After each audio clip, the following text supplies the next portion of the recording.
Hi guys, मेरा नाम है साहिल खान और आज की वीडियो शुरू करते हैं। सबसे पहली न्यूज़ है, क्रिप्टो का एक पहला इनसाइडर ट्रेडिंग का केस निकल के आया है और बंदा पकड़ा गया है। 20 साल की सजा दी जा सकती है। बेसिकली वो इंडियन ओरिजिन के थे, यूएस में केस हुआ है।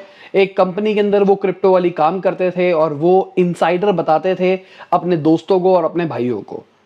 तो भाई, और एज भी नहीं थी लड़की की ज़्यादा, तो ठीक है। पर मेरे पास एक सवाल है, क्या वहां पे इनसाइडर ट्रेडिंग हो भी सकती है क्रिप्टो के अंदर? क्या वहां पे, क्योंकि अनरेगुलेटेड था ना, तो क्या ये चीज वैलिड भी थी? अगली खबर ट्विटर की है और ये बहुत बड़ी खबर है। एफबीआई ने नोटिफाई किया है ट्विटर को कि कम से कम एक चाइनीज एजेंट ट्विटर के अंदर काम कर रहा है, विसल ब्लोअर ने बताया। और भाई ये बहुत बड़ी बात है। और ये जो भी केस शुरू होने वाला है एलॉन मस्क वर्सेस ट्विटर, उसके अंदर ये बहुत ज्यादा बड़े लेवल पे यूज होगा, मुझे ऐसा लगता है। क्योंकि अभी चाइनीज और यूएस वाला सीन तो है ही। यूएस वाले चाहते हैं कि हमारा डेटा सिक्योर रहे, तो जैसे ही ये वाला एंगल डाला जाएगा तो मेरे हिसाब से एलॉन मस्क बच जाएंगे। अगली खबर यूएस की इन्फ्लेशन की है, तो वो सही होता हुआ दिखाई दिया है, 8.3% पे पहुंचा है और पिछले महीनों से कंपेयर करके जो है घटता हुआ दिखाई दे रहा है। तो उनके लिए अच्छी खबर है। पर देखते हैं क्या होता है लॉन्ग रन के अंदर, क्योंकि इंडिया के साथ भी ऐसा ही हुआ था। इंडिया का इन्फ्लेशन घटता हुआ हमको दिखाई दे रहा था, फिर हमको अचानक बढ़ता हुआ भी हमको दिखाई दिया है। अगली खबर जेएसडब्ल्यू स्टील पार्टनर्स की है। तो उन्होंने जर्मन कंपनी के साथ में टाई अप किया है अपने कार्बन एमिशंस को कम करने के लिए। 1.3 बिलियन डॉलर उसके अंदर वो इन्वेस्ट करेंगे। कार्बन एमिशन मतलब पॉल्यूशन नहीं करना है, ग्लोबल वार्मिंग नहीं करनी है। बहुत सारी कंट्रीज में बहुत सारी कंपनीज अपने आप को कार्बन न्यूट्रल की तरफ लेके जा रही है। कार्बन न्यूट्रल का मतलब ये है कि हम कोई भी इंपैक्ट नहीं डालते हैं नेचर के ऊपर, हमारे थ्रू कोई भी गलत चीज नहीं होगी हमारे एनवायरनमेंट को। अगर हम पॉल्यूशन करेंगे भी तो हम प्लांट्स भी लगाएंगे और सही भी करेंगे। अगली खबर हमारी गवर्नमेंट की है। तो उन्होंने सेटअप किया है एक पैनल जो कि फोकस करेगा वीसी और पीई इन्वेस्टमेंट के ऊपर।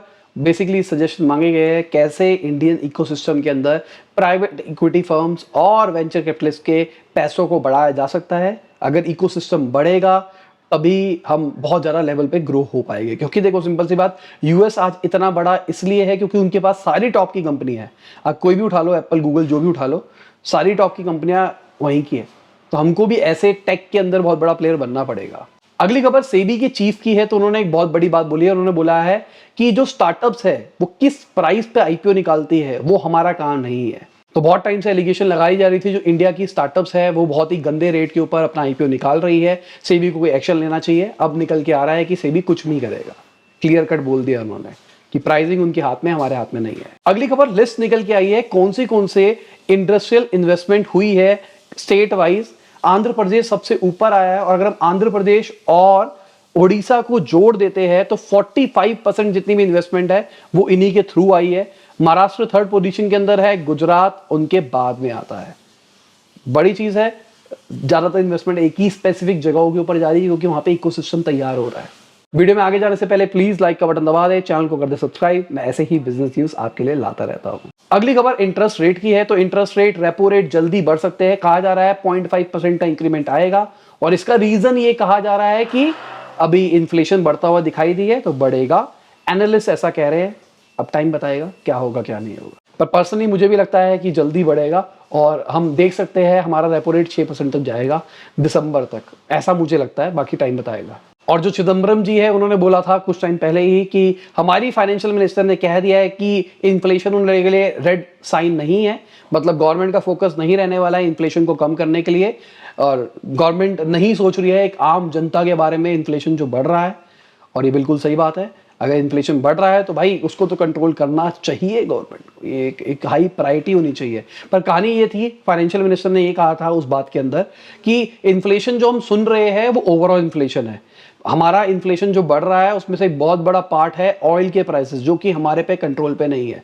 वॉर के चक्कर में ऑयल के प्राइसेस बढ़ रहे हैं, इस चक्कर में ओवरऑल इन्फ्लेशन का आंकड़ा हमको बढ़ता हुआ दिखाई दे रहा है। अगली खबर सीसीआई की है। तो अभी आइनॉक्स और पीवीआर की डील को अप्रूवल मिल गया था, तो अभी फिर से कंप्लेन आई है। कहा जा रहा है कि भाई ये गलत चीज है। अब उन्होंने रिजेक्ट कर दिया है इसको। उन्होंने कहा कोई गलत नहीं है, अगर ये होने के बाद में कुछ दिक्कत आती है तब इन्वेस्टिगेशन बिठा लेंगे, पर अभी के लिए ठीक है। अगली खबर हमारी करेंसी की है। तो हमको फॉल होती हुई दिखाई दी करेंसी फिर से।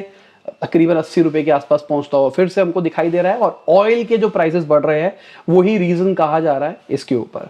पर कहानी ये है, सीईए चीफ इकोनॉमिक एडवाइजर जो है उनके हिसाब से इंडिया डिफेंड नहीं कर रही है रुपी को, उनका गोल नहीं है अपने रुपी को कंट्रोल करना। हमारी फंडामेंटली इकोनॉमी इज गुड, हमको कोई इतनी दिक्कत नहीं है। अब जो बढ़ रहा है घट रहा है वो हो रहा है, वो ग्लोबल फैक्टर्स की वजह से हो रहा है, हमारी वजह से नहीं हो रहा है। अगली खबर भारतीय टेलीकॉम की है, तो वो प्लान कर रहे हैं 6000 करोड़ रुपया रेज करना डेट और नॉन कन्वर्टेबल डिवेंचर्स के थ्रू। बेसिकली कुछ टाइम पहले सिंगापुर टेलीकम्युनिकेशन ने अपने कुछ शेयर्स बेचे थे, तो एयरटेल ने उसको खरीदा है। तो एयरटेल ने 1.76% खरीदा है, और अभी कहा जा रहा है 3.33% अभी बचे हैं, उनको भी खरीदना है, उसको भी। अगर हम सिंगटेल की बात करके चलते हैं तो उसके अंदर 50.56% भारतीय टेलीकॉम के हैं और 49.44% मित्तल फैमिली के हैं। और अगर हम भारतीय टेलीकॉम की बात करके चले तो वो 35.85% स्टेक होल्ड करती है भारतीय एयरटेल के अंदर। अगली खबर अमेजॉन के होलसेल बिजनेस की है, तो उन्होंने 480 करोड़ का लॉस रिपोर्ट किया है फाइनेंशियल ईयर 22 के अंदर। रेवेन्यू इनका 47% बढ़ा है, पर लॉस रिपोर्ट किया है। अगर पिछले साल से कंपेयर करके चले तो उस टाइम पे उन्होंने नेट 43 करोड़ का प्रॉफिट रिपोर्ट किया था। अमेजॉन होलसेल अमेजॉन की वो आर्म है जहां पे बल्क के अंदर लोग प्रोडक्ट खरीद सकते हैं विद जीएसटी। अगली खबर जीरोधा के जो सीईओ है नितिन जी, उन्होंने बोला जो स्मॉलर सिटीज है उनको अपनी खुद की इकोनॉमीज बनानी पड़ेगी अगर डिजास्टर से बचना है। तो बेसिकली बेंगलोर का बहुत बुरा हाल है, वहां फ्लड आ रखी है, और इसके चक्कर में बहुत सारे लोगों का अलग अलग एनालिसिस है। पर जीरोधा के सीईओ कहते हैं कि अगर इससे बचना है तो छोटी छोटी सिटीज के अंदर छोटे छोटे इकोनॉमीज बनानी पड़ेगी, मतलब लोग वहां से काम कर सके, क्योंकि कोई भी सिटी इतनी पावरफुल नहीं है कि वो इतने सारे लोगों को हैंडल कर सके अभी के टाइम पे। इसी के साथ आज की बिजनेस न्यूज खत्म होती है। उम्मीद करता हूं आपको मजा होगा। लाइक कर देना, शेयर कर देना, कमेंट बताना वीडियो कैसी लगी। बाय, गुड नाइट, शबा के खुदा हाफिज, गुड मॉर्निंग, रफून, जब भी आप वीडियो देख रहे हैं।